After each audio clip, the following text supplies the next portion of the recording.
professor Gabriel, queria agradecer a oportunidade de estar aqui, né, trazendo de novo esse mapeamento. Vou só retomar aqui um pouco do que levou a Firjan e como é que é a história da Firjan a se posicionar, a criar, a ter necessidade de ter números para orientar as nossas políticas. Assim, só para lembrar, a Firjan, não sei se vocês todos conhecem, ela é composta por 5 casas, né? O SESI, o SENAI, o CIRJ, o IEL e a Firjan, cada uma com sua especificidade. Todas elas estão envolvidas dentro de um programa que é o Programa Indústria Criativa, e isso surgiu, o Programa Indústria Criativa surgiu por justamente tudo isso que o Marcos André estava falando, porque a economia está se transformando, né? E a necessidade de trazer a criatividade para dentro de todos os setores econômicos, inclusive para as indústrias clássicas, né, é muito importante. E acho que tomara que eu consiga, nesses 15 minutos que eu vou falar aí, explicar o porquê. Em 1998, lá na década de 90, tem uma bola dividida entre Austrália e Reino Unido, de quem eles lançaram luz sobre com os primeiros programas para a economia criativa. Eles mostraram a importância que esse segmento, que esses profissionais tinham dentro da economia. Daí por diante, diversos países foram se organizando dentro do tema, até que em 2008 a UNCTAD lançou o primeiro Creative Economy Report, que organizava todas as metodologias, mostrava que cada um falava uma coisa diferente, mas no final das contas eles fizeram uma organização internacional de metodologias que trouxe os primeiros números, que eram os números de exportação. Eram 500 bilhões de dólares, os primeiros números davam conta de 500 bilhões de dólares de bens e serviços criativos exportados. Aí os economistas começaram a notar, falaram assim, 500 bilhões de dólares é uma cifra bastante interessante, a gente tem que se organizar. Em paralelo, aqui na Firjan, depois do Creative Economy Report, a gente viu que a gente tinha que ter uma medida para entender como é que era, porque no Brasil, em 2008, a gente não tinha nenhuma medida para a economia criativa. E a gente fez o primeiro mapeamento das cadeias produtivas, medindo a jusante e a montante da cadeia produtiva, porque a gente entende que, na verdade, todas as metodologias davam conta de que tem uma parte que é o núcleo, e o núcleo vai demandando de uma série de outras atividades até a extensão da ponta da cadeia produtiva. Significa do estilista lá na ponta até o varejista que vai vender a moda na loja aqui embaixo em Copacabana. É uma cadeia produtiva que, em termos de emprego, tem muita relevância. Aí em 2012 a gente atualizou o mapeamento, e nesse entre 2008 e 2012 foi criada a Secretaria Estadual, foi criada a Secretaria Nacional, e vários projetos começaram a surgir no Brasil afora direcionados à economia criativa. Só que pra gente não era nada novo, assim. A gente só não sabia o que era. Porque lá em 2001, quando a Firjan juntou o Fórum da Moda, os empresários da moda, para que eles desenvolvessem que a gente criasse o primeiro Fashion Rio aqui no Rio, era uma ação de economia criativa para desenvolvimento, de acesso ao mercado, que era muito importante, era um problema. A moda tinha um problema de internacionalização que precisava ser resolvido. A mesma coisa no audiovisual e outros segmentos que a gente já tinha ações direcionadas, só que a gente colocou tudo embaixo do mesmo guarda-chuva, porque entendia que eles tinham um denominador comum, que era a criatividade. Quando a gente olha para a economia criativa, nesse mapeamento no programa de indústria criativa da Firjan, a gente olha basicamente em 3 direções. A economia criativa, que é o lado das empresas, né, o lado dos negócios, das firmas, da classe criativa, que é o profissional, que não necessariamente está numa empresa, cujo fim é uma indústria criativa, por exemplo, o designer. O designer ele é um profissional criativo, mas que ele trabalha numa indústria automobilística, numa indústria clássica, né? E a cidade criativa, que é o espaço territorial, é a parte territorial do que a gente chama de economia criativa, na nossa visão. Mas uma coisa interessante que a gente falou aqui, o Luiz falou sobre sensualidade e falou sobre o ativo natureza que o Brasil tem. É legal que no estudo UNCTAD, lá em 2008, ele já chamava atenção para duas coisas. Que a economia criativa é um segmento que basicamente é formado por ideias, então ideias são recursos infinitos, desde que bem explorados, e que, portanto, de uma forma lúdica para uma parte mais efetiva, é um segmento que ele é pouco intensivo em recursos naturais. Então, se a gente está falando de sustentabilidade ambiental, a economia criativa faz todo sentido. E aí, quando a gente levou isso para a reunião do Rio+20 ano passado, as pessoas começaram a falar assim, de fato faz sentido mesmo. E a gente chegou à conclusão, a gente brinca lá na área, que é o seguinte, uma pessoa, quando troca um bem com outra pessoa, cada um sai com um bem. Duas pessoas, uma pessoa quando troca uma ideia com outra pessoa, cada um sai com uma ideia, e a gente vai multiplicando, como o Nassif falou. E uma outra coisa, a gente falou sobre sensualidade. A gente tem um preconceito sobre falar com sensualidade, mas aí outro dia a gente estava discutindo sobre a coisa da moda. O Cavalli, na Itália, ele começou a exportar muita moda porque ele começou a exportar o conceito da piriguete, conceito do qual a gente tem muito medo. E o mais curioso é que o item de moda que mais foi exportado pela moda brasileira é a calça da gangue, né? Claro que eu não estou discutindo, fazendo juízo de valor, mas é só para a gente olhar e discutir como é que a gente está se transformando e como é que a gente quer se posicionar. É um segmento também que é intensivo em emprego e é capaz de gerar mais renda. Esse olhar é para direcionar aí políticas públicas empresariais. Aí a gente trouxe a primeira medida de PIB. No Brasil, um núcleo com 110 bilhões de reais. Aí quando a gente lança um número desse para dentro do Brasil, isso chama a atenção dos economistas, inclusive os nossos economistas da Firjan, que também têm um certo preconceito, assim, né? Eles acham... No começo era tudo assim, isso aí é uma coisa... né? Um bando de maluco que estão vindo aí, estão falando uma coisa. Não, é um bando de maluco que gera valor agregado, que aumenta a competitividade e que dissemina e que transforma a sociedade. Depois disso, os números começaram a se espalhar e várias iniciativas mostraram que economia criativa de fato é uma coisa que dá dinheiro. Só que traz a reboque, levanta alguns problemas claros nesse sentido. Se enxergar dentro de uma lógica de oferta e demanda é muito importante, porque a gente sabe que a política tributária está direcionada, porque quando a PIM-PF para automóveis cai, né, a produção industrial mensal física do IBGE cai, existem políticas tributárias que incentivam a produção de automóveis, porque eles já se enxergam como oferta e demanda e tem políticas direcionadas para isso. Será que os segmentos criativos, os segmentos culturais, eles não merecem a mesma atenção, já que eles são intensivos em emprego e movimentam uma cadeia produtiva tão importante? Né? Então, aí a gente está falando de apoio, a gente está falando de ambiente de negócio. A gente sabe que para a indústria clássica, a melhoria de um ambiente de negócio é muito importante. E a indústria clássica dá tiros mais longos. Nos segmentos criativos, que às vezes funcionam com evento de um dia, você tem que ir a 5 guichês diferentes para poder tirar uma licença para fazer um evento, é muito mais complicado. Então, funding, o Marcos André falou de garantias reais, né? Como é que você mede o intangível? A gente sabe que os segmentos criativos, grande parte, essencialmente são intangíveis, né? Só que a gente vai buscando modelos que são referências. Por exemplo, o segmento naval, a indústria naval. A máquina, o guindaste da indústria naval, ele representa, sei lá, 1/20 do valor do navio. Só que aí, o que eles fizeram? Então tá bom, eles precisam de crédito. Como é que a gente vai resolver esse problema? Eles fizeram um fundo garantidor de crédito para a indústria naval. Será que não é nesse mesmo caminho que a gente tem que pensar? É o fundo garantidor de crédito? São os investimentos colaborativos que têm técnicas específicas, que não é só... Porque a gente acha que...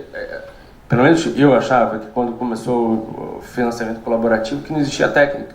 Outro dia eu recebi um paper do MIT que mostra que modelos econométricos importantíssimos. Como é que a gente traduz esse modelo econométrico e transforma numa iniciativa bem-sucedida, né? A gente está aprendendo nesse sentido, mas é muito importante. É uma forma de... Porque a indústria criativa tem uma vantagem sobre os outros segmentos que é muito interessante. Outro dia a gente estava numa reunião de trabalho com um grupo de carnaval. Nunca tinha acontecido isso. Eu trabalhava com os indicadores industriais, trabalhava com a economia tradicional. E aí, nessa migração, porque eu sou sócio de uma produtora de teatro e cinema também, eu pedi para migrar nessa área há um tempo. E aí, nunca tinha me acontecido isso. Numa reunião, tinham 14 pessoas. A menina começou a chorar na reunião, num grupo com o presidente da Firjan, porque ela estava emocionada, porque o carnaval emocionava muito ela. Falei, gente, esse é o melhor case de RH que eu já vi. Eu tenho certeza que ela ganha 1/20 do que os economistas do Banco Central, que era onde eu frequentava a reunião, ganham. Mas nenhum deles chora quando começa uma reunião porque ela se emociona. Qualquer empresa de RH tinha que estar aqui agora para filmar ela falando, porque ela está trabalhando ali. Isso é muito legal. Aí eu discordo. Chega para o economista do BNH e fala, olha, a expectativa de vida do brasileiro aumentou 10 anos. Ele vai chorar porque vai falar, mas vai criar déficit da Previdência. É verdade. Então, só que e aí tem o fato de você ter uma economia que precisa tanto de desenvolvimento em vários aspectos. O Marcos André falou de internacionalização e cada uma tem um problema diferente de internacionalização, né? A moda talvez já esteja um pouco mais resolvida do que, por exemplo, o teatro, né? Acho que é muito importante. E, na verdade, o Brasil tem um problema de internacionalização de uma forma geral. Porque, por exemplo, a gente sabe que o Brasil exporta pouco produto também porque a gente tem um problema que a gente importa muito pouco. Nós somos, acho que é 180 em importação. E o navio precisa vir para o Brasil, aí eu estou falando de produto, não estou falando de serviço. Mas o navio, quando vem para o Brasil, vem um navio de commodity, o navio vem para graneleiro, para pegar soja, não é o mesmo navio que leva um outro tipo de produto. Então tem certos problemas que se misturam com problemas da economia como um todo. Então, aí a gente pode falar de tecnologia, de espaços, porque a gente sabe que a indústria clássica, com o encarecimento das cidades, a indústria foi deixando espaços industriais super importantes, e que são espaços que podem ser ocupados, que foram ocupados de mundo afora pelas indústrias criativas e que podem ser ocupados aqui no Brasil também. E da mesma forma, infraestrutura. A gente estava numa reunião de novas mídias há 2 semanas atrás, e eles falaram, se a gente veio para o Porto, maravilha, mas não tem internet. Imagina, o pessoal de novas mídias sem internet. Não funciona, né? Então, infraestrutura, se falta banda larga para o pessoal de novas mídias, banda larga é essencial, né? Bom, agora sobre a ótica dos profissionais. A gente mediu lá que são 810 mil profissionais criativos. Eles não necessariamente estão dentro dos segmentos, eles estão nos segmentos criativos, são 10, 12, 14, 20, depende do recorte. Mas são profissionais que geram valor agregado, aumentam a competitividade e a inovação. Porque são profissionais que transitam em diferentes segmentos da economia, trazem ideias completamente diferentes, inusitadas, um olhar diferente, um olhar mais apaixonado e contribuem para gerar valor agregado. É interessante só lembrar que essa discussão sobre a economia criativa surgiu na década de 90, na esteira do processo de desindustrialização lá da Inglaterra, que tinha passado pelas reformas da Margaret Thatcher, do liberalismo dos anos 80, que falou assim, vamos deixar ficar quem realmente é bom. E na década de 90 ficou mais forte na Inglaterra os segmentos criativos e os segmentos culturais, né? Só que aí, de novo, alguma coisa precisa ser feita porque a gente esbarra em problemas como empreendedorismo, técnicas de empreendedorismo, qualificação em gestão, networking e representação. A gente está passando agora 6 meses só para formatar um curso de gestão para o audiovisual, junto com a BPI TV, junto com o sindicato das produtoras porque é completamente diferente de quando você dá formação em gestão para o pessoal da indústria naval, né? É uma lógica, e tem que ser, né? Porque a cabeça é diferente, graças a Deus. E se a gente for medir cidade criativa numa perspectiva econômica, aí a gente tem percentual do PIB. Rio de Janeiro com 5,7%, São Paulo 5,3%, Florianópolis 3,7%. A gente sabe que uma cidade criativa é muito mais do que dados econômicos. Uma cidade criativa é uma cidade que tem inovação, inovação de processo, de produto, de inovação de tecnologias sociais. Uma cidade criativa, ela tem conexões, porque se a gente está falando de troca de ideia, de conhecimento, é uma cidade que transita, né? É uma cidade que o pessoal daquela feira de Madureira maravilhosa, que agora fugiu o nome, o pessoal de Ipanema pode ir na feira de Madureira, vem à praia, todo mundo, para que todo mundo possa, num espaço urbano, possa trocar e possa se ver, né? Isso também é um aspecto de uma cidade criativa, e principalmente uma cidade que bebe muito da cultura e da arte, porque os segmentos criativos, aí os modelos concêntricos, eles trazem que a arte está no centro a cultura e a arte está no centro da economia criativa, porque é da onde os profissionais criativos da moda, os profissionais criativos, eles bebem a inspiração para transformar aí com todos aqueles aspectos que a gente falou. Esse aí é a nossa casinha. A Firjan comprou o Palacete Lille, lá em Botafogo, na frente de Santo Inácio. A gente está restaurando. Restauro não é um processo fácil. E um terreno do lado, fez um concurso de arquitetura também. Chamou a sociedade, os institutos para poderem avaliar e tal. A gente vai construir, isso aí vai ser um centro, tanto o prédio novo como esse espaço, só para indústrias criativas, né? Esse espaço especificamente aí é para que os empresários possam se reunir, os profissionais, os empresários da indústria criativa, o pessoal da moda, do cinema, possam se reunir para discutir, propor política pública, possam se reunir para a gente sugerir, debater, né? No prédio novo vai ser especificamente para educação, capacitação e relações, um novo modelo de educação, porque é isso que o Marcos André falou. Acho que a educação da forma que ela não, talvez a gente tem que caminhar para um modelo diferente. E a gente tem uma outra casinha que são as casas gêmeas, que também que vai funcionar só exclusivamente para cultura e para arte, né? Então é isso, de uma forma geral. Obrigado.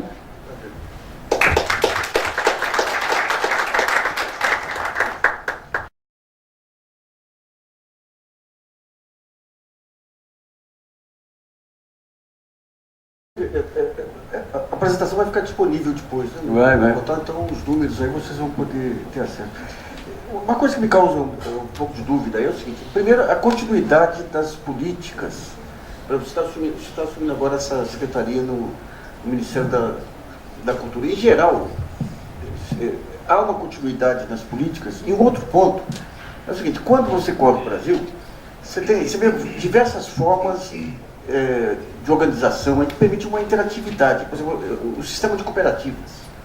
Você tem as cooperativas de crédito, tem as cooperativas de saúde, tem as cooperativas de música que estão surgindo em várias partes também.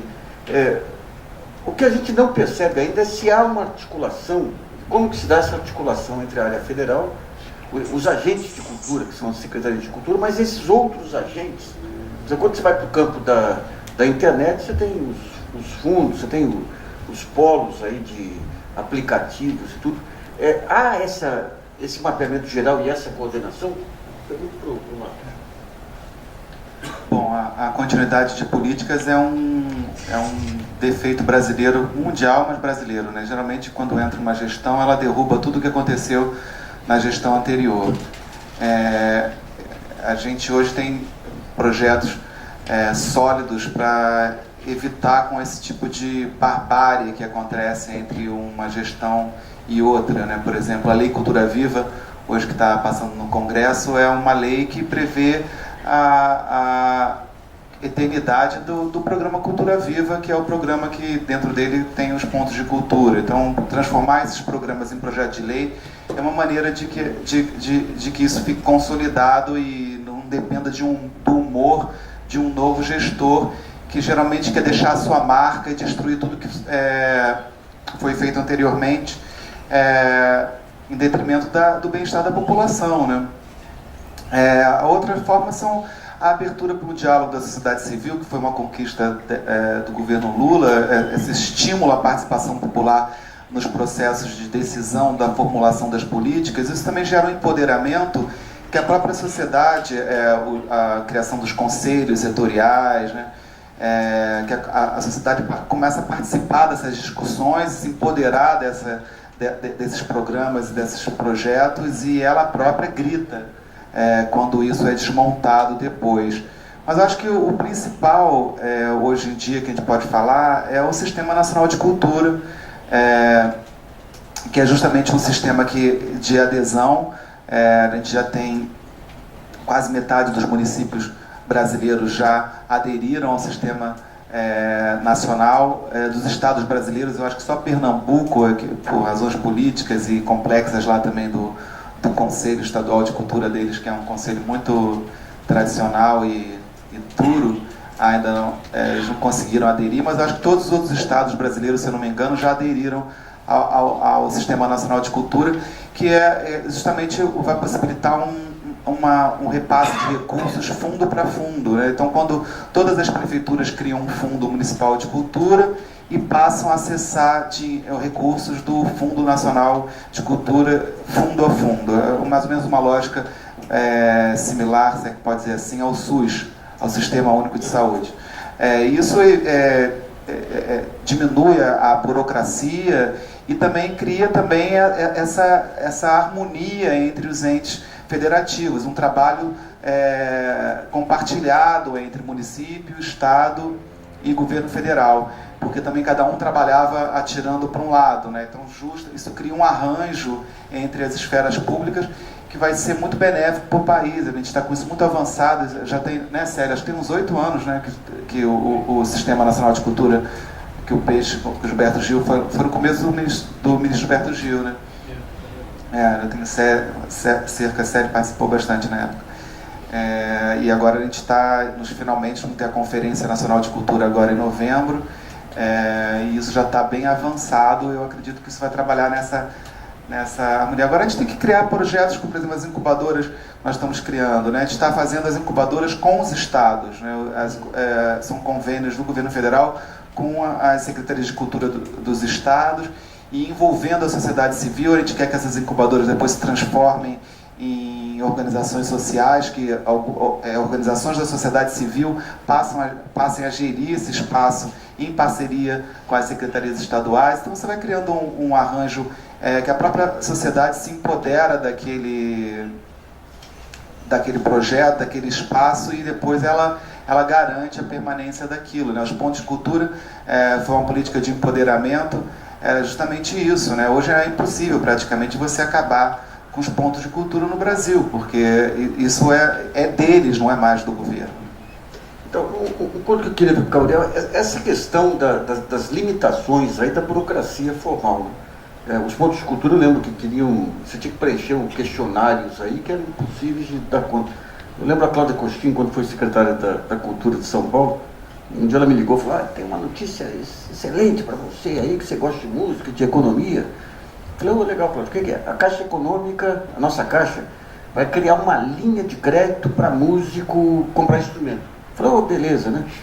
E qual a garantia? Nenhuma, basta ele apresentar a declaração do imposto de renda. Eu falei: Cláudia, quando você fechar o primeiro contrato, você me fala que eu vou sugerir uma manchete aqui.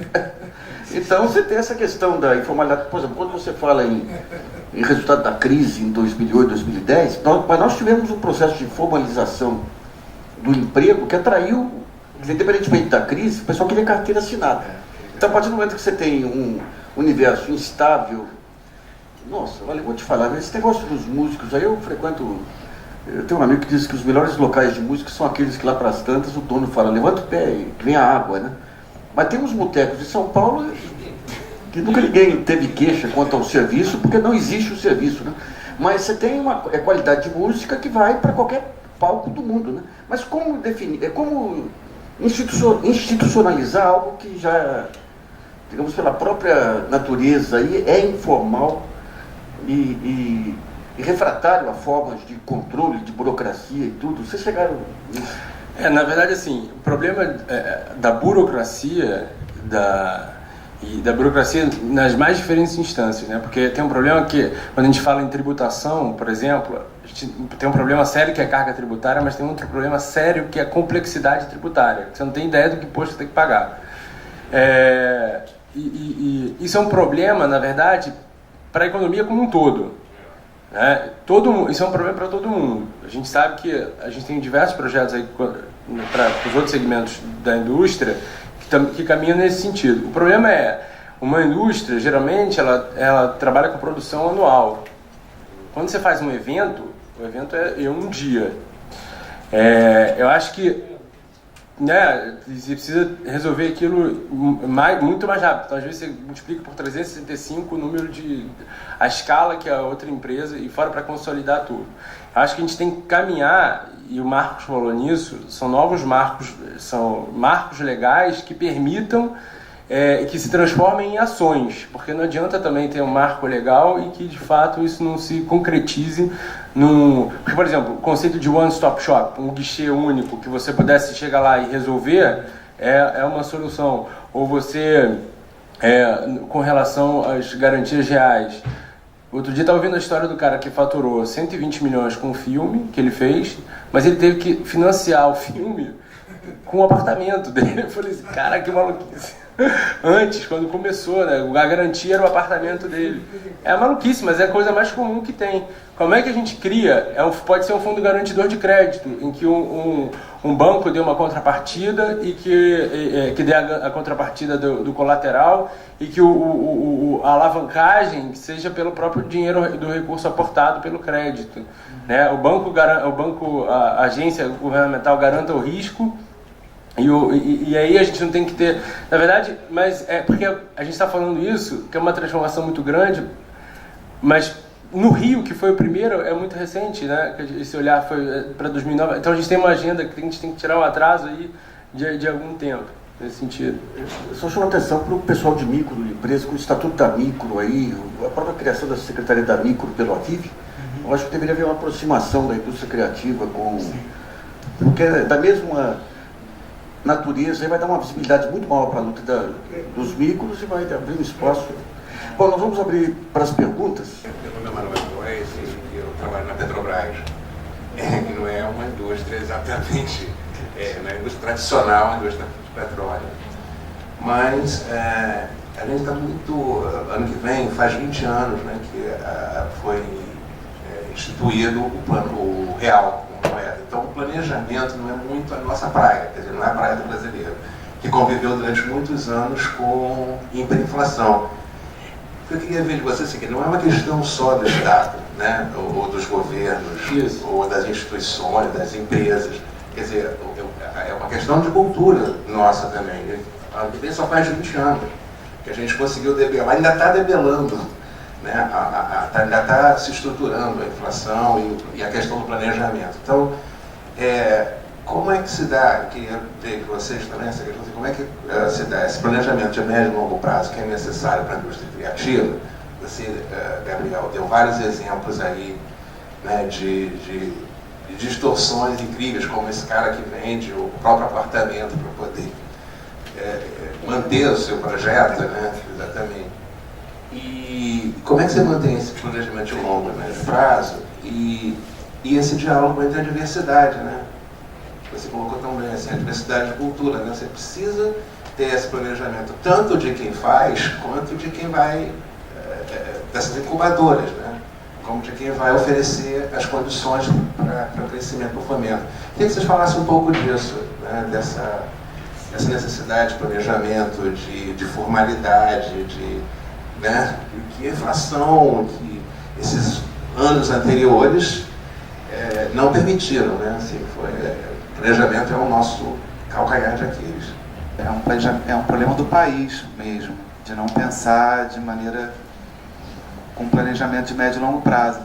Mas é o que eu observo, eu sou músico, como eu falei, fui produtor cultural por muito tempo, e tenho muitos amigos, a maior parte dos meus amigos são artistas e pessoas da cultura, Existe realmente um preconceito muito grande do pessoal da cultura com as ferramentas de gestão, com o planejamento estratégico. Isso é fato. Vejo muitos artistas que acham que falar de dinheiro, falar de ferramentas de gestão, isso vai macular a pureza do ato criativo. Mas no final eles estão sempre também desesperados para pagar as contas e tendo que arrumar outro emprego, deixando de ensaiar, porque não conseguem manter as suas companhias, os seus grupos artísticos. Então acho que a gente tem que desmistificar também do lado do pessoal da cultura certos preconceitos em relação a isso. Assim como a sociedade também tem que desmontar certos preconceitos em relação ao pessoal da cultura. Porque realmente é um pessoal, hoje em dia, sempre foi um pessoal muito poderoso. Eu sempre brinco falo isso, que a cultura é muito mais do que um fator de inclusão social e um fator de geração de emprego e renda. A cultura muda o mundo, muda as nossas vidas, reinventa a existência. Esse é o principal papel da arte, da cultura. Dar sentido à vida, reinventar a vida. E também inclui socialmente e gera muito emprego e muita renda nessa sociedade da economia criativa. Porque senão a gente acaba esquecendo desse ponto que é muito importante. Talvez por isso, né, por aquela seleção tão poderosa como norteadora dos caminhos da humanidade, que ela realmente tenha hoje atingido essa centralidade, né, tanto nos processos de inclusão social quanto nos processos de geração de emprego e renda. Mas o Brasil hoje, o Rio de Janeiro principalmente, ele é reconhecido como um dos celeiros de projetos de tecnologia social através da cultura pelo mundo inteiro, né? O mundo inteiro quer consumir a nossa tecnologia social em cultura. Isso é um ativo fantástico. Nós temos uns cases aqui que são cases mundiais hoje. Os países estão importando a nossa tecnologia social em cultura. Agora, se você for ver muitos grupos exitosos que estão importando essa tecnologia social, que estão sendo referência para Londres, para diversos países importantes do mundo, eles têm problemas enormes de gestão e de planejamento estratégico. E de captação de recursos, por exemplo. Eu sou muito amigo do Guti Fraga, hoje é presidente do Nós do Morro, eles têm uma captação por ano de R$2,5 milhões de reais. É muito pouco para o potencial que o Nós do Morro tem de inclusão, de formação de jovens para a televisão e para o teatro. E o grupo está com 25 anos de idade. Por que isso? Porque realmente existe uma paixão muito grande pela cultura e pela arte, pelo fazer e pela comunidade, e aí a pessoa fica ali o dia inteiro bebendo naquilo, dando sangue por aquilo, e não consegue ou parar um pouco do tempo para pensar em planejamento, ou não consegue fazer parceria com alguém que faça isso, porque eu sempre faço, não precisa o diretor do teatro, não tem que virar um empresário, um gestor, um empresa. Ele pode buscar um parceiro honesto, solidário e que tenha um sentimento social e um sentimento cultural para trabalhar com ele. Então é necessário que ele pare um pouco, sim, e busque essas parcerias para o negócio crescer, para que ele, em vez do Nós do Morro dar aula para 100 meninos, para que ele possa dar aula para 1.000 meninos, espalhados pelo estado do Rio inteiro, entende? É disso que a gente está falando. E isso não vai ferir a pureza, não é que ele esteja virando capitalista, que ele esteja virando dinheirista, nada disso. É só para que ele possa fazer mais. É só isso. Então é disso que a gente está falando, entende? Deixa eu dar um pouco da minha experiência aí convivendo com artistas quando se pensava em profissionalizar mais essa área. Nos anos 90, eu escrevendo muito sobre o tema, o ministro Lefort criou um conselho de música para tentar justamente criar essa questão da explotação da música brasileira. E eu fui convidado para participar, e aqui no Rio de Janeiro tinha um grupo de pessoas que se tocassem, ia ser maravilhoso, né? Só músicos de primeiríssimo, né? Mas na primeira reunião houve a seguinte conversa aí, o presidente do grupo, que era um grande músico erudito, outros populares, falaram: a partir de agora nós que vamos definir as verbas da cultura. Não tem esse negócio mais de dinheiro para bandinha do interior, não.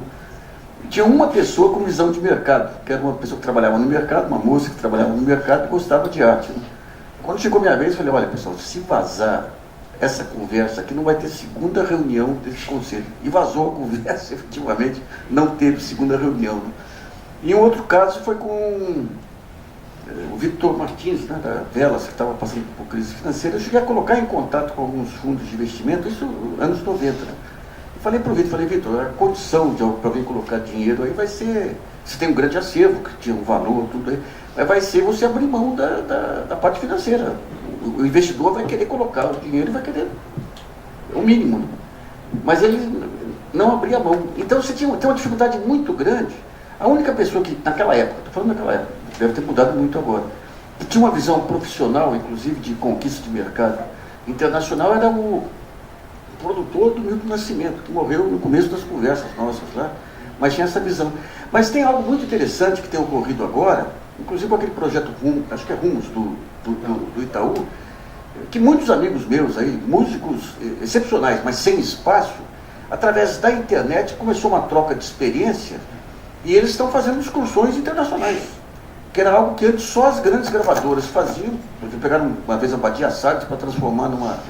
Então tinha já os grandes teatros em algumas capitais, e hoje eles estão correndo. Isso aí acabou. Eu tinha uns saraus de todo mês lá. Hoje você liga para os caras, não, eu estou na Bélgica, estou em Buenos Aires. Então, digamos, a internet já permite informalmente essa troca de informação e criação de circuitos, inclusive internacionais aí. Agora o que falta? Falta dar mais consistência a essas informações, sistematizar mais as informações para ampliar esse leque de músicos brasileiros. Eu só lembro o seguinte, a Apex, quando ela começou a fazer aquelas rodadas de negócio, no tempo do... como é que chama? Foi da Sadia, o Furlan. O grande fator que atraía todo mundo na Rússia, em todo lugar, era levar o Armandinho e a Mandu também, não sobrava para ninguém mais. Então, digamos, essa interação, você falou assim, dos arranjos produtivos com o MIDIC, que é um caminho, a Apex tem alguns caminhos nessa área também. Agora, o que eu vejo que falta é modelos de negócio. Esse é um... Posso contar uma história, então?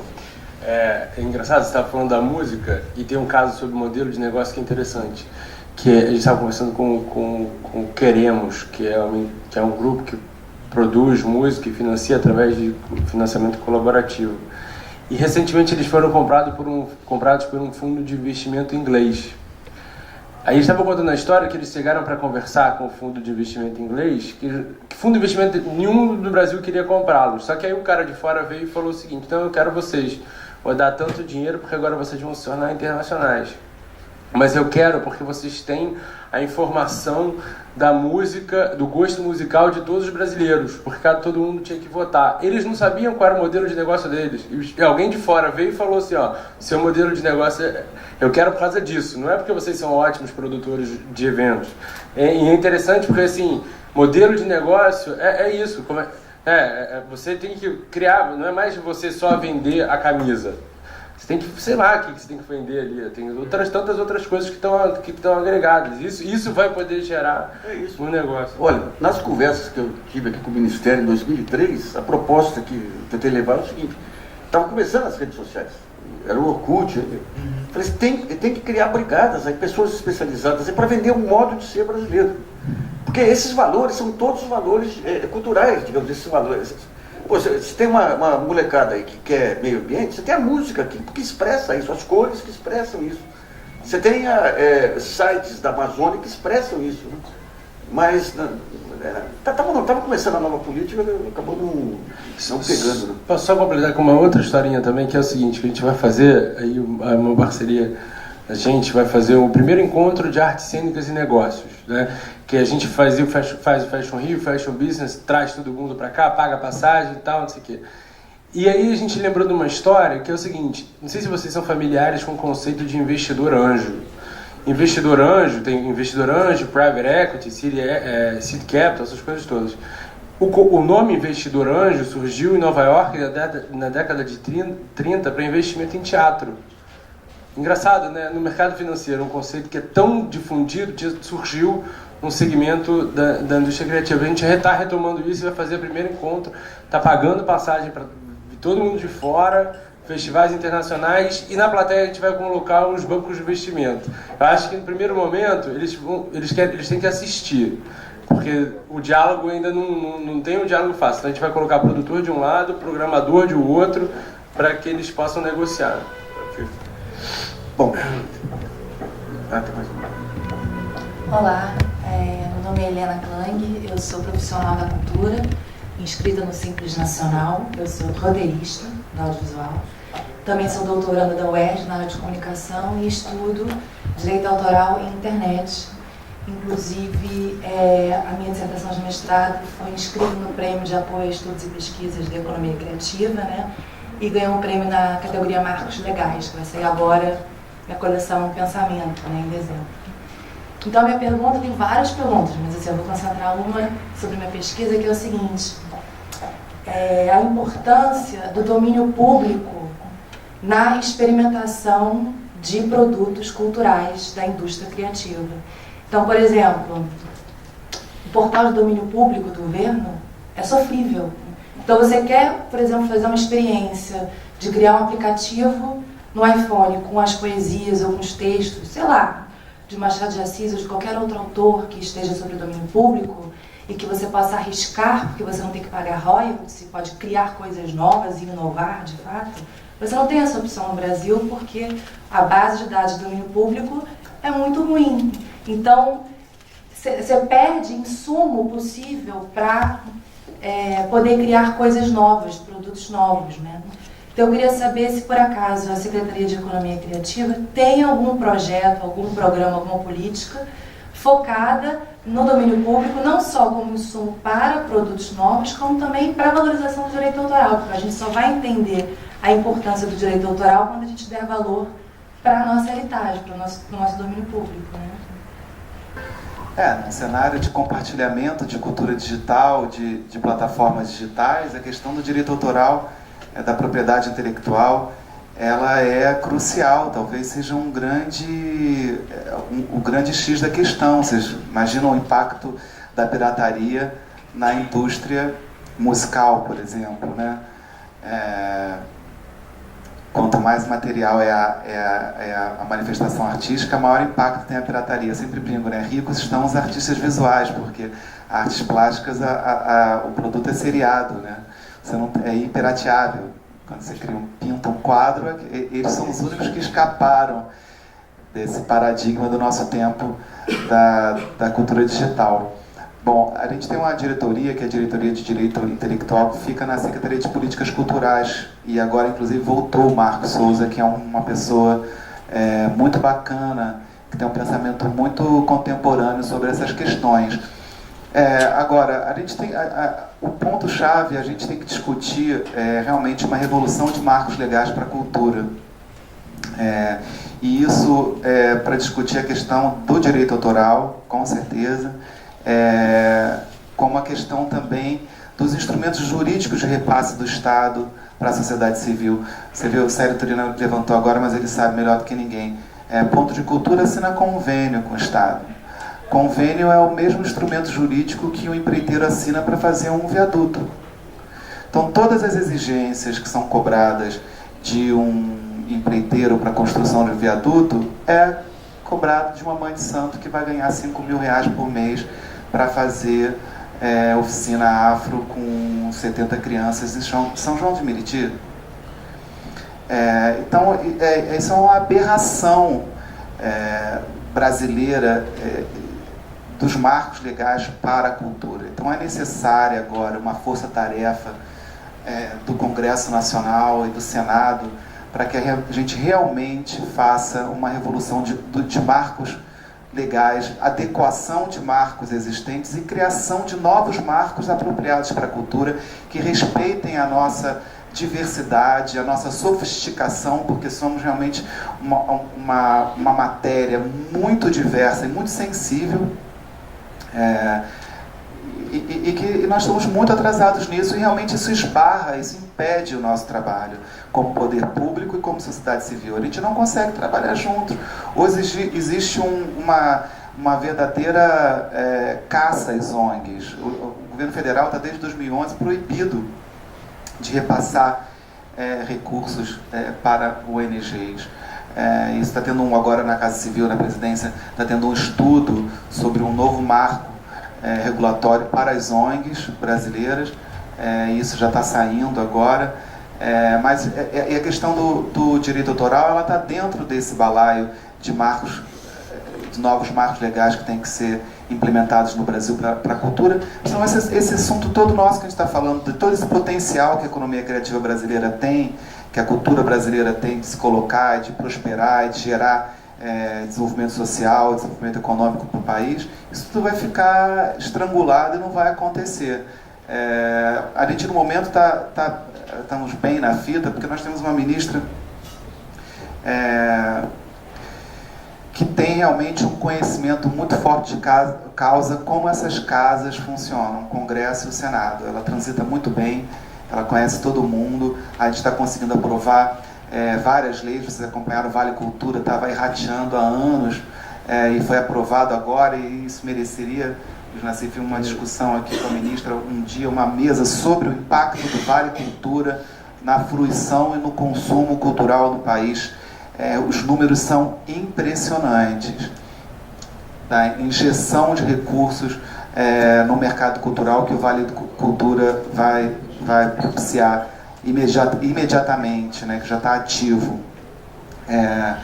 Então a gente conta com ela para que essas leis passem no Congresso, e isso a sociedade é muito importante. Acho que o teu estudo que você fez é muito importante, por isso a gente está fomentando. A gente está agora, Luiz, com 2,5 milhões no CNPq para escolher bolsistas para desenvolvimento de pesquisas na área de economia criativa, incluindo o direito autoral. O edital está aberto agora, vocês podem entrar no site do CNPq. São 2,5 milhões, são 50 pesquisas para a economia criativa que vão ser selecionadas agora no mês que vem.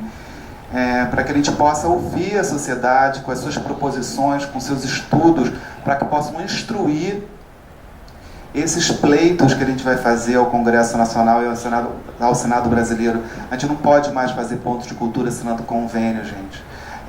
O governo sequer tem que fiscalizar esses 5 mil reais. Não é aí que está a corrupção brasileira. Não é uma mãe de santo que vai roubar dinheiro dos 5 mil reais. Essa mulher, ela já mantém o terreiro dela há 150 anos, sem R$1 do governo público, nenhum real do governo federal, nenhum dinheiro público. A corrupção não está ali naqueles 5 mil reais, num pequeno grupo de cinema em Japeri, no interior. A corrupção está em outros lugares. A gente não tem que ter essa truculência com esses grupos populares na fiscalização desse recurso público. Esse recurso público ele tem que ser medido com relatórios de atividades, né, Luiz? Com fotografias, manda aí fotografias, a lista das crianças atendidas e ponto. O Estado deve a essas pessoas. O dinheiro tem que chegar nessas comunidades. Mas aí a gente chama um agricultor que tem uma folia de reis, um senhor analfabeto funcional de 70 anos de idade, lá de Valença, para assinar um convênio, onde ele vai ter que prestar conta. Botou 3 pregos, se comprou 2 pregos, um parafuso, ele vai ter que devolver o dinheiro do parafuso, que prego é prego, parafuso é parafuso.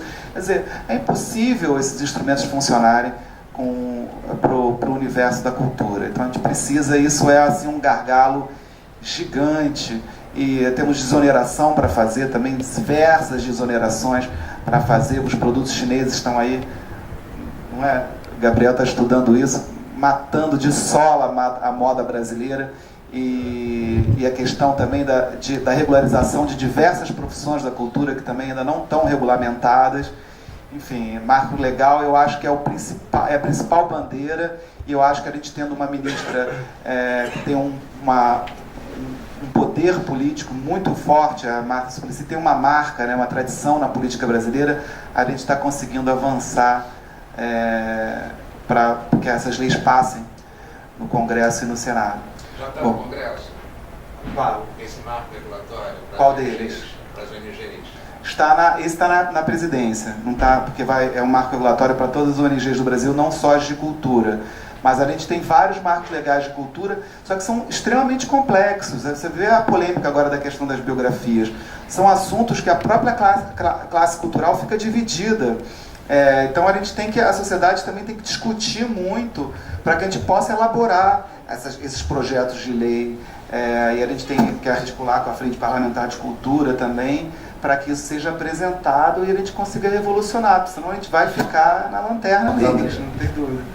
Marcos, eu me chamo Alexandre Carvalho, eu sou representante da IOV Brasil, é uma entidade que existe em 198 países, ela tem sede na Áustria, e a preocupação dela, primordialmente, é com relação à cultura popular. Então, eu sou representante da IOV aqui no estado do Rio de Janeiro, e aqui ao meu lado tem a Cris Moraes, que faz parte da comissão de performance, e o José Bonifácio Moraes, que é o subsecretário da cidade do Rio de Janeiro. E além de representar a IOV, eu também faço parte da Comissão Fluminense de Folclore, que nós sabemos que realmente está um caos, né, de um tempo para cá. Sou representante da Companhia Arte Brasil de Estudos e Danças Folclóricas, é um grupo de arte popular, visando, obviamente, a questão da cultura e da educação, voltada principalmente para o jovem, e faço parte como professor da Secretaria de Estado de Educação, aqui do Rio de Janeiro, além de ser professor universitário.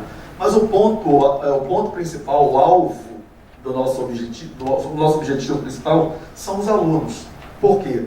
Nós falamos aqui em vários momentos, tanto o Gabriel falou de cidade criativa, de inovação, conexões, quanto o Nassif, com relação a dar visibilidade a esses projetos, a essa questão da indústria criativa. Mas eu toco, como professor principalmente, que toda essa cultura vem lá do berço. E o berço está onde? Nas escolas. E em determinado momento você chegou a tocar nas escolas estaduais com formação na área cultural. Existe alguma política pública, algum convênio firmado entre a Secretaria de Estado de Cultura e a Secretaria de Estado de Educação e talvez até o Ministério da Educação com relação a fomentar ou dar visibilidade a oficinas e a projetos ligados à cultura nas escolas? Pois, em vários momentos, ao longo de 22 anos de magistério, eu já tentei fazer vários grupos de dança, vários grupos de teatro nessas escolas. E como você mesmo tocou, a questão da gestão pública, toda vez que vem um gestor novo, ele quer colocar a marca dele. Então ele faz com que aqueles projetos anteriores vão por água abaixo. E isso é uma coisa que é uma política ruim para o Brasil, para a nossa cultura, para a nossa educação. Então, por diversas vezes, grupos de dança, grupos de teatro que nós formamos foram convidados para festivais de dança, festivais de teatro em vários locais do Brasil e até fora do Brasil. Nós não tivemos um apoio sequer. Então a pergunta é, novamente, há alguma política pública, algum convênio entre a Secretaria de Cultura, a Secretaria de Educação e talvez até o Ministério da Educação para que essas oficinas, esses projetos sejam realizados nas escolas públicas, para que dali a gente consiga extrair esses possíveis atores, atrizes, dançarinos, etc.? Entre a Secretaria de Cultura do Estado e a Secretaria de Educação do Estado existe um programa chamado Cinema para Todos, que é um programa que distribuiu milhões de ingressos, milhões mesmo, não sei o número exato, mas sei que é na ordem de milhões de ingressos para os estudantes. Eu acho que foi só esse. É difícil aproximar a educação da cultura, principalmente às vezes pela própria mentalidade conservadora das diretoras das escolas, né, que são, foi difícil, não foi fácil não. Tinha uma boa vontade enorme dos secretários de educação e orçamento, mas muita dificuldade na inserção dentro da escola por conta do pensamento arcaico da educação formal brasileira que tem que ser revolucionado, né? Agora, em relação ao governo federal, a gente está avançado, existe um programa chamado Mais Cultura nas Escolas, que as inscrições já fecharam, que é um programa com recursos para a realização de oficinas culturais nas escolas, com os atores culturais que estão ali naquele bairro, para que eles possam entrar para dentro das escolas. A seleção já foi feita, acho que não saiu o resultado ainda, e começa ainda esse ano as oficinas. Então procure saber. O programa se chama Mais Cultura nas Escolas. O outro programa que eu falei é o Pronatec para Cultura, que é essa parceria MEC-MINC para formação técnica para a cultura, são para os jovens, né? Isso é um programa em parceria com as escolas técnicas públicas e com as escolas do Sistema S. Por enquanto, as escolas privadas não podem participar, infelizmente, senão um ponto de cultura, por exemplo, poderia oferecer formação técnica recebendo essa bolsa do MEC, mas ainda não é possível. Inicialmente, no Pronatec, somente as escolas técnicas públicas e do Sistema S. Mas esse é um projeto fascinante, que eu tenho muito carinho, porque você sabe, tem muita gente boa querendo fazer curso técnico e não tem dinheiro para pagar. Isso é um programa da presidenta Dilma, tem milhões de reais envolvidos, e a gente está trabalhando, as secretarias estaduais de cultura vão reunir as escolas estaduais técnicas que têm cursos técnicos para a área de cultura, cenógrafo, ator, figurinista, programador de game, enfim. E o Estado, a Secretaria de Estado de Cultura vai ofertar essas vagas e os jovens vão se inscrever nas secretarias estaduais de cultura.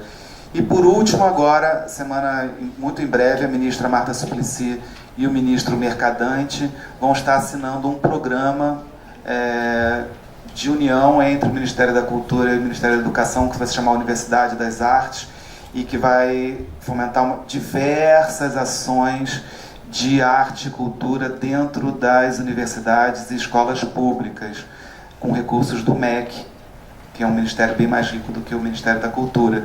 Então isso está pronto, a gente vai apresentar a versão final para a ministra amanhã, até a Ruana Nunes, que é a diretora de Educação e Cultura que coordenou esse grupo de trabalho. A gente está apresentando a versão final para a ministra Marta Suplicy amanhã, e isso já está indo para assinatura, e isso vai ser um programa bem bacana, bem forte, justamente tentando aproximar novamente a educação da cultura.